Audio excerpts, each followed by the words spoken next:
I say, like, don't make a podcast like this whole separate thing that you do. It should be something that's an integrated part of what you're already doing to market yourself.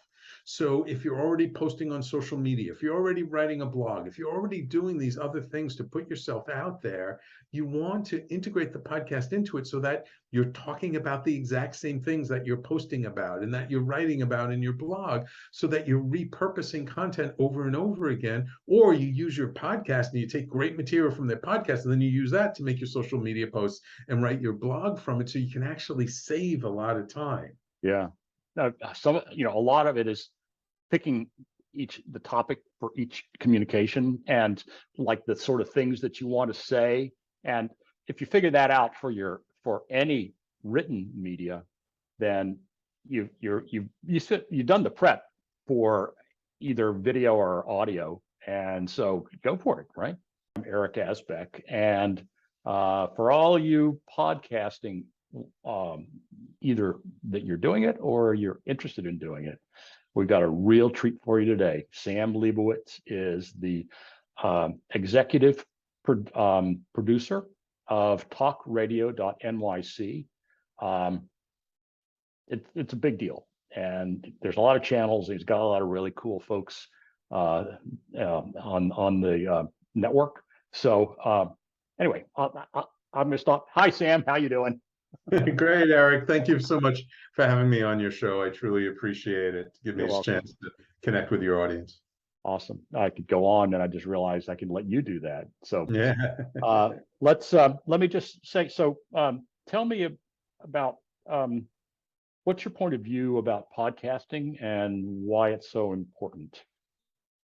So to me, there's never been a better time to get into podcasting, because it's really an opportunity to reach a global audience with your voice. And, a lot of people say, oh, podcasting is dead, everything's video now.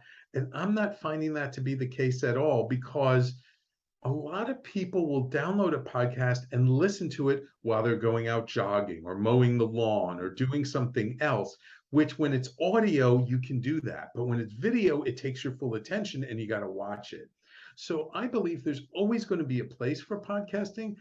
I'm not saying that you shouldn't also do video. Video is also important, but podcasting, there's something very unique about it. And the wonderful thing about it is people connect to your voice. Yeah. And when they connect to your voice, they connect to you emotionally. And it's a way of really pulling people in and getting people to resonate with your message that I think is so powerful. And I've seen it work and help people in so many different ways. Yeah, I'm so with you on that. And also, there are different kinds of people. Different people are prefer to get their information in different modes. And so if you're, sometimes video is awesome. Sometimes they want something written. Sometimes just getting the audio is the perfect mechanism for them. So this is awesome. And it's not going to be maybe for everybody that would be your audience, but there's going to be a lot of folks that are good, and people that you may not even have expected, I think, that would gravitate to that mode.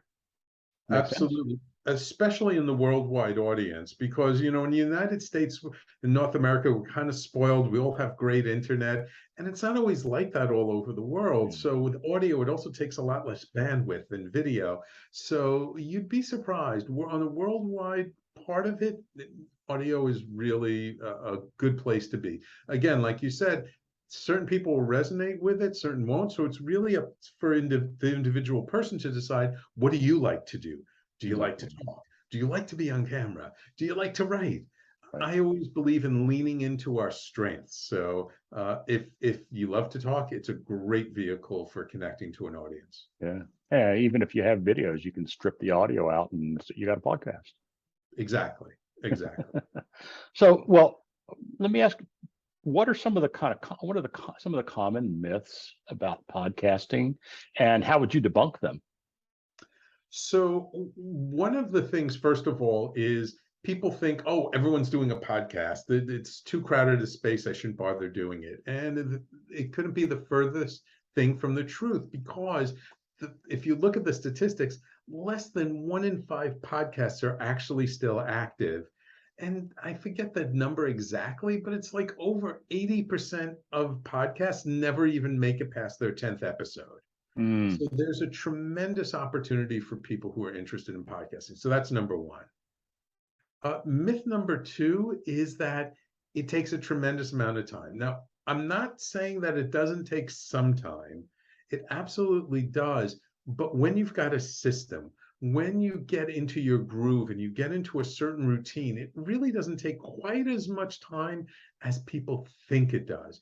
Yes, during the startup phase and when you're getting things launched, the beginning part, absolutely. But after that, you and I say, like, don't make a podcast like this whole separate thing that you do. It mm, should be something that's an integrated part of what you're already doing to market yourself. So if you're already posting on social media, if you're already writing a blog, if you're already doing these other things to put yourself out there, you want to integrate the podcast into it so that you're talking about the exact same things that you're posting about and that you're writing about in your blog, so that you're repurposing content over and over again. Or you use your podcast and you take great material from their podcast and then you use that to make your social media posts and write your blog from it, so you can actually save a lot of time. yeah. No, a lot of it is picking the topic for each communication and like the sort of things that you want to say. And if you figure that out for any written media, then you've done the prep for either video or audio. And so go for it, right? Exactly. And like, if you're not even sure about how to schedule your content calendar or what to do, if you're doing a show, especially if you're doing an interview show, you can let your guest, like, what is the topic that your guest is talking about? And that can be the topic of the week. Ah, So you've that given up that my secret. oh, sorry. Right? And so that's what Yeah, you're posting about that week. That's what you're writing about that week, because you've already done it for your show. So you've got all this information about it. And then maybe you get a little something extra from your guest that maybe you didn't talk about on the show. And then you include that in the other media. And so this way it becomes a very integral part of your media and what you're putting out there. So it doesn't have to yeah, be its own separate thing. And by doing it this way, you're actually saving time as opposed to having to spend more and more time. yeah, yeah. And that also by um, basically kind of bundling or reusing the same topics, uh, you can get past that kind of awkward stage of figuring it out and getting past the first 10 episodes and, into a flow of things. And that's what I always say to people. I say you just want to start as soon as you can, because your first couple of episodes are always going to be your worst episodes, hands down. And that's the good news. Because I've heard after that, even the best people I've heard have said that, even like, I did it for months and it just kept feeling horrible. But now I've got this huge audience or whatever. absolutely. I mean, I've been doing my own show for over 12 years now. I'm booked out with guests until the middle of next year. I've gotten so much benefit from doing my own show. I've gotten a TED Talk because of it. My book I came out with in 2020 hit #1 in 3 different categories on Amazon. There's all kinds of benefits, but it took time to cultivate that. It didn't happen overnight. Yeah. And it's funny how people respond to you. It's a credibility builder if you're either on the airwaves, so to speak, or on the TV waves, so to speak. I mean, just having yourself visible in that fashion is different somehow than if you are doing written communication. It's Absolutely. it just Absolutely. changes their perception of you. Exactly. And especially if you put it on your business card and you say host of the such and such show. Like in my case, on my business card, it says host of the Conscious Consultant Hour. And so people go, oh, you're a host. And I go, absolutely. I do a weekly radio show. And in my case, our network is an internet radio station. It's not just a podcasting network. So, because we do all of our shows live first. Then we're recording it while it's live, and then we put out the recording afterwards as the podcast. And what I've found is our audience really likes that, because there's a certain authenticity when you're doing something live, when it's Yeah. not super edited and very polished, and people connect to that because they don't feel super polished. And by doing it live, it also gives me an opportunity to connect with my audience and engage them and enroll them into the conversation. Like, I know I have a handful of loyal listeners that every week they're tuning into my show. When we stream the video out to Facebook, they're commenting on the Facebook page, they're asking questions. I'm keeping an eye on it. I'll read their comments and questions. And that makes them feel special because I'm recognizing them and I'm pulling them into the conversation so they keep coming back over and over and over again. Yeah. And that's just something you can't really do that with a pre-recorded show, but when it's a live show, that to me is the magic sauce. Yeah, your humanity is just on display in a little bit of a raw way, but in a way that's positive. I mean, it's just, there you are. Right. You are a person. Right. And Exactly. you're not this perfect, like people can strive to be like you because they realize that everybody's human. Exactly. You're like a three-dimensional person with flaws and hang-ups, and you got your own likes and dislikes.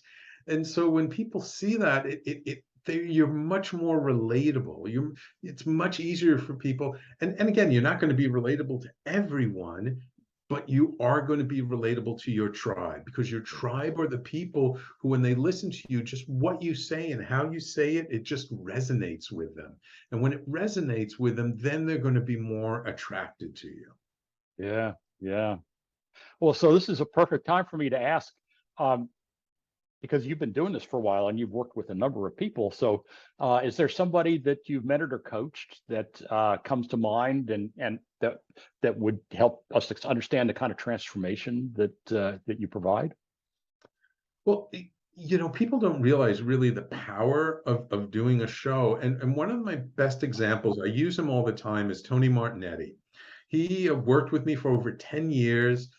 He did a show. He had a very good target market, small and mid-sized nonprofits, not big nonprofits, small to mid-size. And he started with me when I first took over the station, and I coached him about what to do. He did all the right things. He went to nonprofit conferences, and he would set up his booth to interview people there. He brought on really well-known people. He's had on like Seth Godin on his show, Craig Newmark. Wow. The guy who created Help a Reporter Out.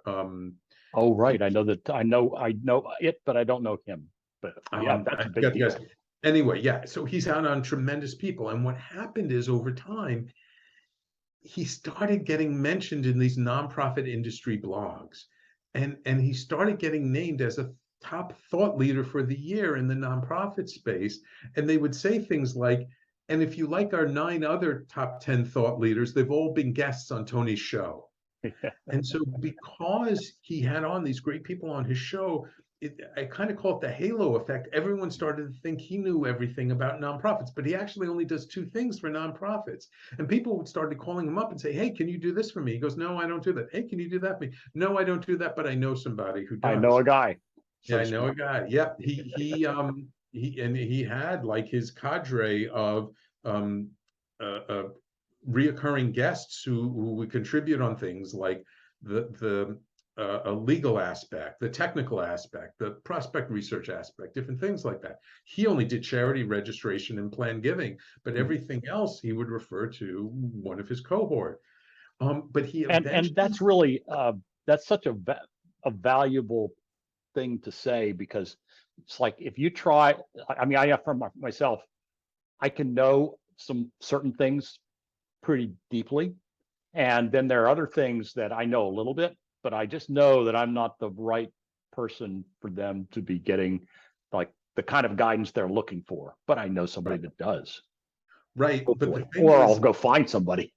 Right. But the thing is, by interviewing all those people on your show, then people listening to you think you know everything because you've had all these great guests on. Right. And so eventually what happened to Tony is he became the #1 nonprofit podcast.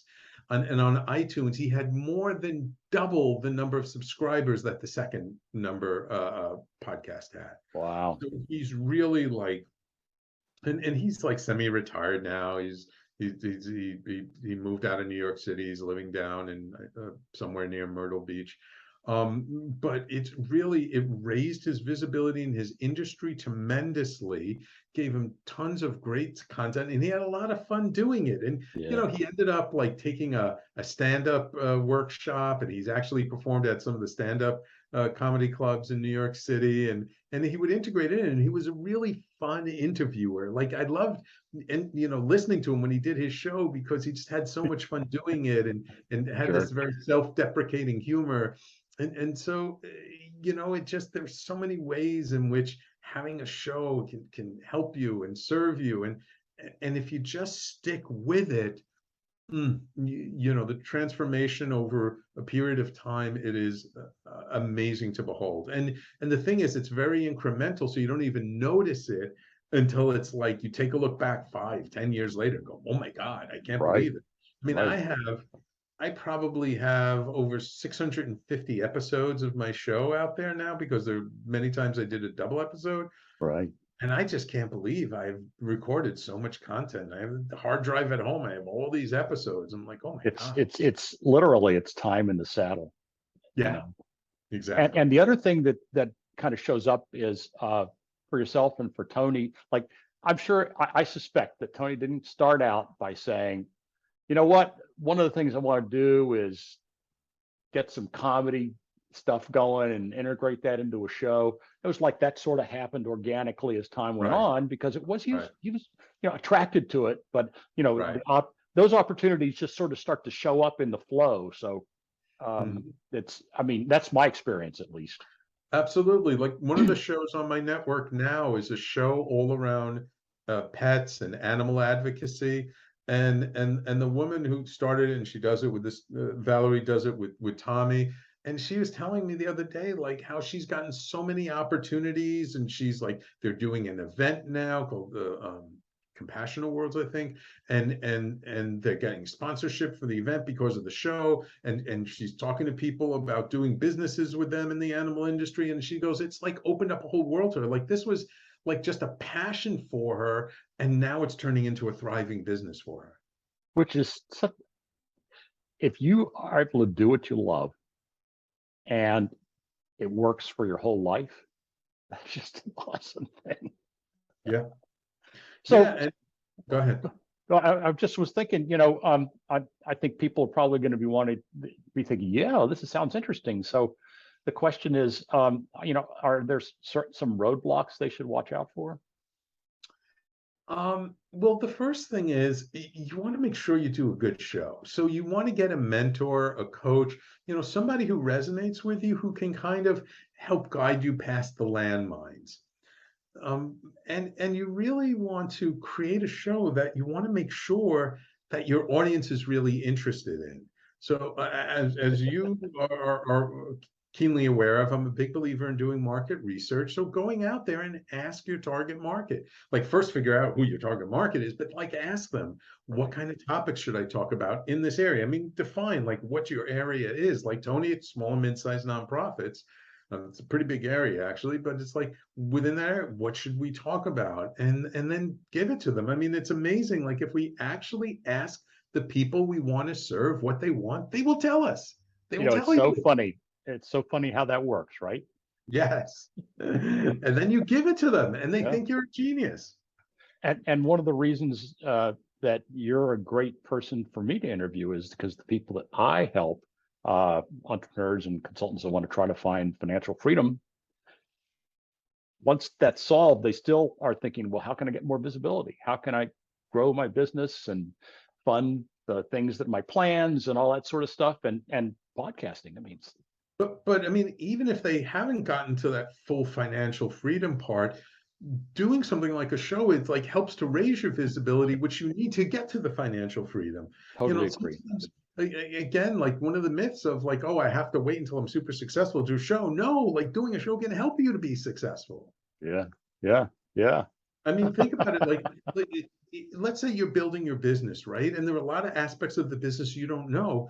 interview people who know those aspects of the business. You can learn so much, and you can literally build your business while interviewing the experts in the field, and you're getting the best advice, and you just use yourself as a case study and you implement what they say on your show, and now you've got a successful business because you've had on 20, 30 experts giving you advice on all different things. It's so awesome. So that actually makes me wonder, like, if we can, talked about a lot, but is there like one, if people had to walk away with one golden nugget, what would do you have one? Absolutely. There's one aspect to doing a podcast that I think really doesn't get enough attention. I don't think anyone else besides myself really talks about this, and that's presence. Really being present to the person you're talking to on the podcast, whether it's your guest or your audience.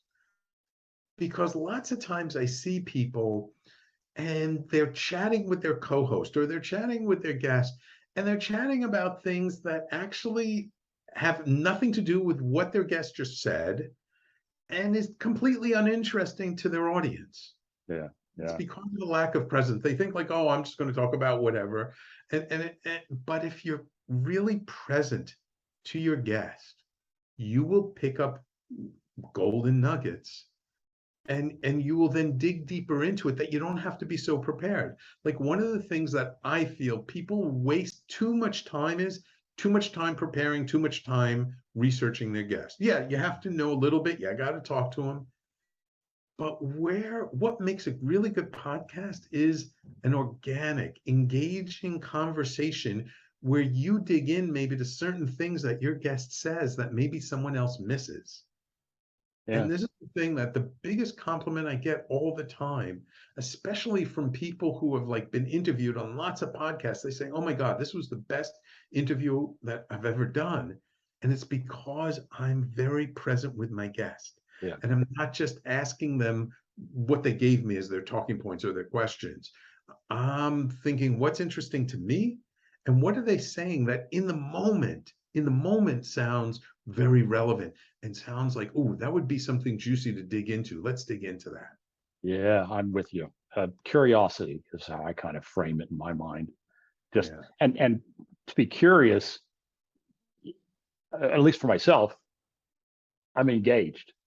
And then wherever the flow is taking us, somebody will say something, I'll be like, wow, tell me a little more about that. Right. But when you're present, you'll pick up on things that other people won't. Yeah, totally agree. Totally agree. So just realizing the time. So is there a question that you wish I'd asked you? And if so, how would you have answered? I guess maybe if you asked me, like, if for someone starting off, like, where do they go? What do they do just to get started? Perfect question. So what would you say? Funny you should ask that, Eric. I actually have a course coming up called Podcast Your Passion, 6 weeks to create and launch your podcast. And I literally step people through week by week, what are all the individual pieces that you need to create and launch your podcast in 6 weeks. So if there are people out there, and maybe you're not quite ready to work with someone who has a done-for-you solution like my radio station, but you do want to give it a shot, I would love to see you, chat with you, and let you know about my upcoming course, which is happening in September. Awesome. So that begs the question. So how do people get a hold of you, and how do they get more information about the course? So the best way is to just email me, sam@talkradio.nyc, not .com, .nyc. As in New York City, NYC. Yeah. Got it. And yeah, you go to the website, talkradio.nyc, and we have a page up there for classes, so that when it'll be updated a little bit later. But yeah, just email me and I'll put you on the list, and I'll make sure that you get the notifications when we launch the next class. Awesome. sam@talkradio.nyc. Simple enough. Yeah. Hey, this has been super great. And as you had suggested, basically, I've been listening and learning some things and giving some thought myself to how I can make what you just shared work. So thank you Wonderful. very much. It's a Wonderful. great conversation. So glad, Eric. So glad. So I'm glad because it's like when I know I'm helping the host and when I'm helping the person interviewing me, then hopefully people listening to the show also get some nuggets out of this as well. That's the game plan. Well, thank you, Sam, so much. Thank you, Eric. Thank you. And I will also, I'm going to have a free gift for people. It's not quite done yet, but I do have a Oh, podcast readiness assessment mhm. that's getting built right now as we speak. And so when you email me, if you're interested in the assessment, just let me know and I will send you that link as soon as it launches. I am so glad you mentioned that. That's an awesome gift. Yeah. Okay. Any other gifts? That's it at the moment. I probably do have some, but you get a secondary gift. But Eric, thank you so much. I really appreciate it. It was fun being on your show and getting to know you a little bit through this vehicle. And thank you. Thank you for the time. Absolutely. Take care, Sam. Bye. Yeah, bye-bye.